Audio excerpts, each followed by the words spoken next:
Hi readers, my name is Mrs. Malstadt and I'm here to share a story with you. Today we're going to read an Aesop fable called The Fox and the Crow. So Aesop was a storyteller who traveled around ancient Greece, telling his stories by word of mouth. And you'll find whenever we read Aesop fables that they usually try and teach us a lesson through the actions of the characters.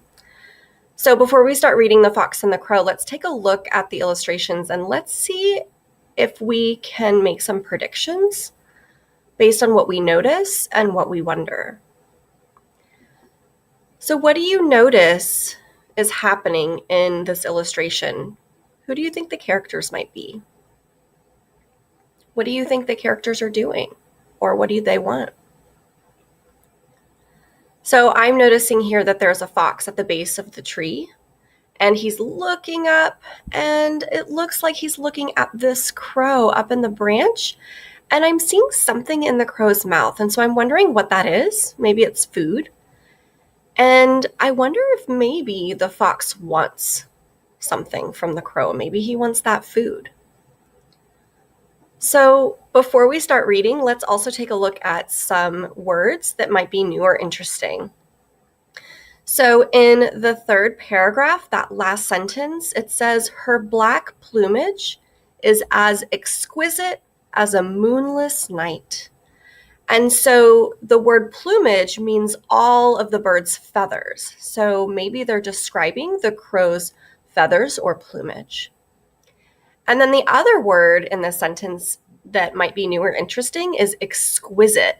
So if something is exquisite, it means it's extremely beautiful. So it sounds like they're describing the crow's feathers as beautiful. So let's start reading. A big black crow was hopping happily across a branch of a tree. She had a hunk of cheese in her beak. A hungry fox came along and watched her. Licking his lips, the crafty fox sat down and thought about how to get the cheese. Okay, so readers, some of my wonderings have been answered. So we know that it's a crow with a hunk or a block of cheese, and we know that the fox wants the cheese, and so now he's going to be thinking, how can I get that crow's cheese? I can't climb that tree, the fox said to himself, but I know what I can do. The fox stood right under the crow and looked up. What a noble bird I see above me, he said in the most sincere voice. I believe that her beauty is without equal. Her black plumage is as exquisite as a moonless night. The crow was flattered and did not suspect the fox was trying to trick her. Then the fox said, loudly, I wonder if her singing voice is as lovely. The crow heard the fox and wanted to show off to him that she could indeed sing well. So she opened her mouth wide and gave a loud caw, caw.